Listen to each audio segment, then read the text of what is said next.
previously during the investigation. Okay then, Zach.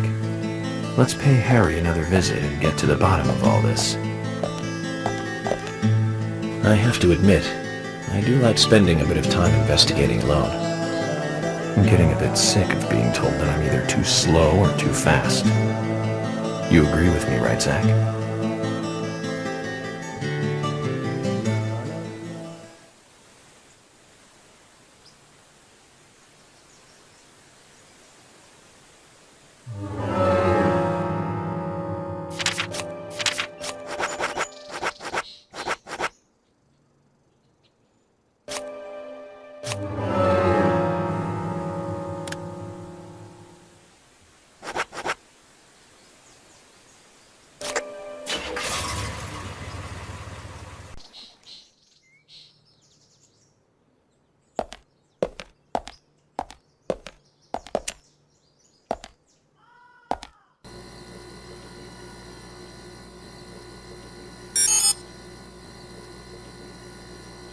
Mr. Francis York Morgan, finally you have arrived.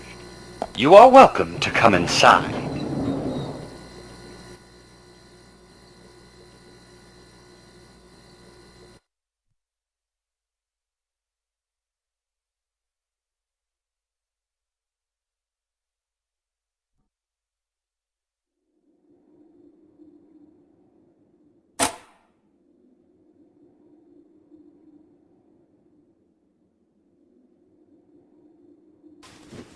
Looks like the next game is hide and seek. Huh?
These girls, Zach.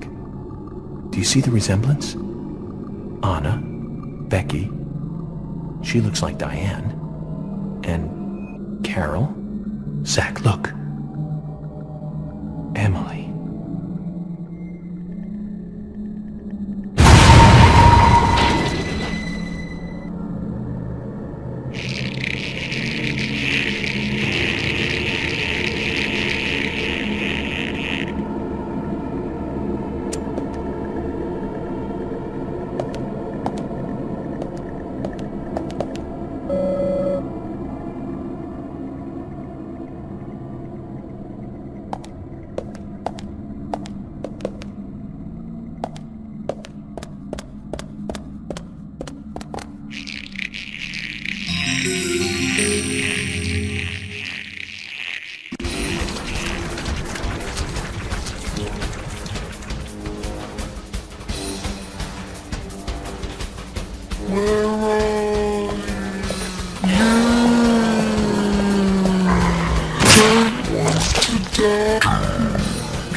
Huh?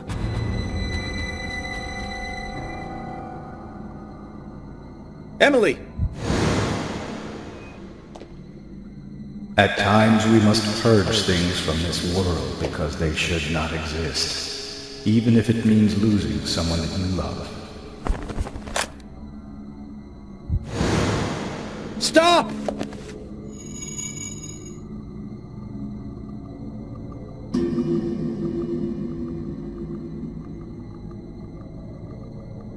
Zach, did you see that? I must be getting tired.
Zach, looks like we're out of the countryside and back in civilization.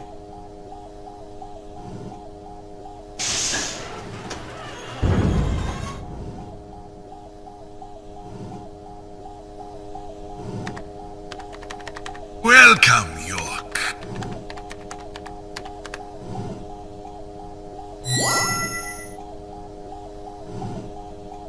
I brought the documents. Just what is going on in here? I warned you about haste. Take it slow. You'll lose sight of what's important if you just rush past it. As an agent of the FBI, I'm sure you know. So many people have got it all wrong. They think speed is the key. That being first is the best. They want speed. Satisfied with what the speed brings, even if it means that they miss so much on the way. They don't even see that. I see everything that they don't. From here, I see it all. Then, when the time comes, I make use of what I've seen. I can get whatever I want in this way. Anything at all.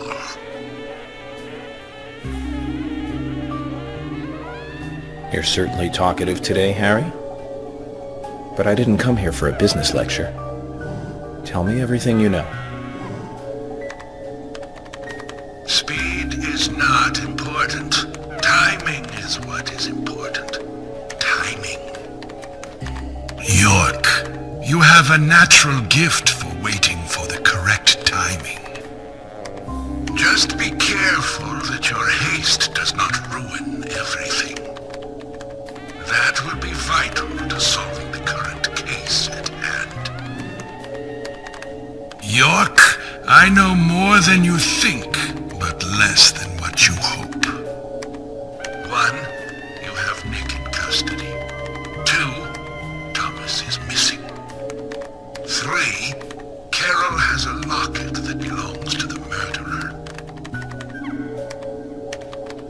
I also know that this case revolves around the red seeds. But that's about it. So you've got an inside line on police information. That reminds me. The victims' tongues were cut out, weren't they? But that's only a minor point. Don't let the shocks blind you to what's more important. That's another business tip. Harry, I'm impressed. You gather information really well. You hacked into the FBI network, too. Amazing. But I didn't come here to hear this. Then let us close the business seminar. It's time for a history lesson instead.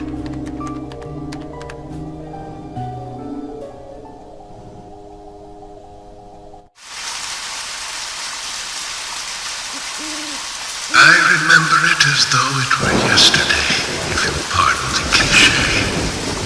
It was dark, raining, a foggy night. My parents, who normally got along, were fighting over something. My father was blaming my mother, it seemed. So I left the house and headed for the clock tower. There was a party being held that day to celebrate the tower's completion.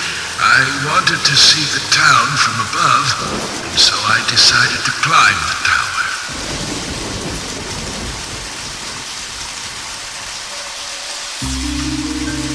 Curious child, and saw it being constructed day after day.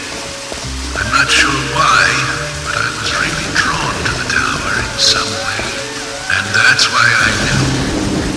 From the pit in the theater, there's a path to the clock tower. They were just cleaning up after the party, so it was easy to get into the theater. I used the secret passage to sneak into the tower.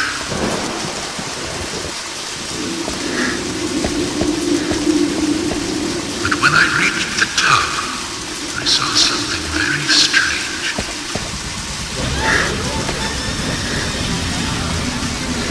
There were soldiers there, all wearing gas masks.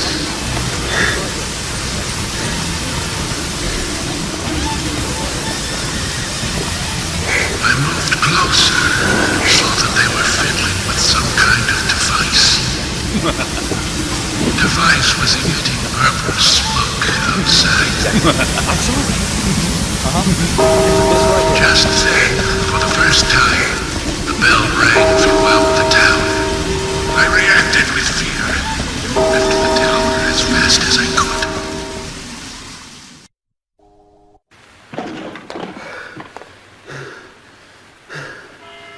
When I got outside again, the purple fog was spreading. I covered my nose and mouth and ran home. I unconsciously counted the number of times the bell rang. After the 12th time, the bell did not stop ringing. It rang a loud 13th time.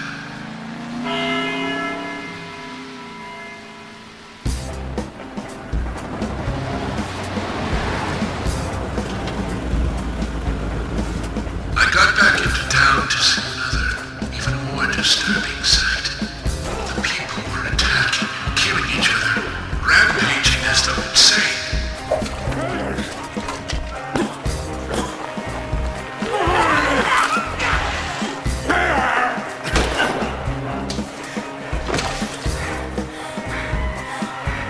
One man, dressed in a red raincoat, was particularly strong. Anybody who attacked him was killed in an instant. I, too, started to feel a violent hate boiling up inside me. I tried, but was unable to suppress it. One word resonated through my head. Kill! Kill! Kill! Without thinking, I took a branch and attacked the man in the raincoat. For a moment, I didn't know what was occurring. The face beneath the hood was that of my father, painted with an expression I had never seen before. Hatred and angst. He clearly saw me, but that did not stop him from attacking me.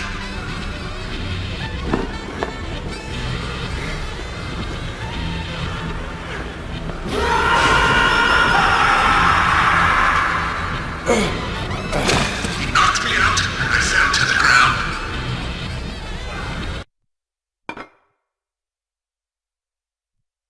The following morning, I awoke surrounded by dead bodies. It wasn't raining anymore, and the purple fog was gone. I couldn't believe what I saw and what I myself had done. But even worse things were waiting for me when I got home. My mother was dead, killed, presumably also by my father.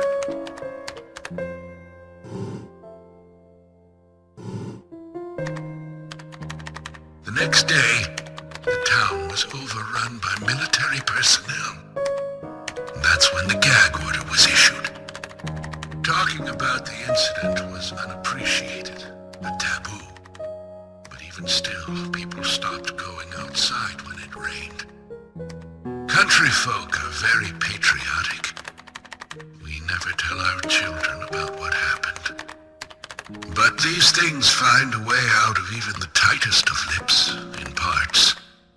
People only speak of the killer in the red raincoat, which is where the legend of the raincoat killer comes from. Quite a story. After the incident, the gas seeped into the soil of the town. Even today, when it rains, a minute amount is released. That's why I never take my mask off when I'm outside. This town is dirty, York. If what you say is true, then the killer is someone who is badly affected when it rains. You need to draw the conclusions, not I. I have no conclusions. Is there a connection between the red seeds and the gas, then? This is just my own presumption. The seeds and the gas have a similar effect on our nervous systems. I believe someone figured that out and decided to use it.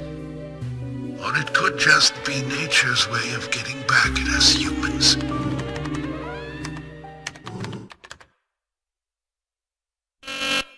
York! Good news! Hear from George soon. They have found Thomas.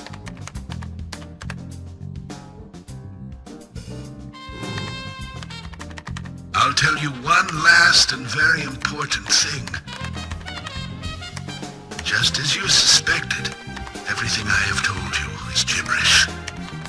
I never hacked into the FBI server, and I certainly know nothing about the red seeds. I shall thank you for listening to an old man babble on.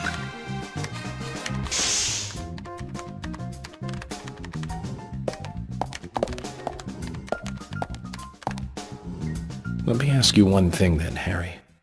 You're a businessman. You must be after something in return for giving me this information. York, at times we must purge things from this world because they should not exist. Even if it means losing someone that you love. But that still does not justify murder. Remember this. Everything changes in form. There isn't a single thing that can maintain its shape for eternity. Overlook this fact. You're making a big, big mistake.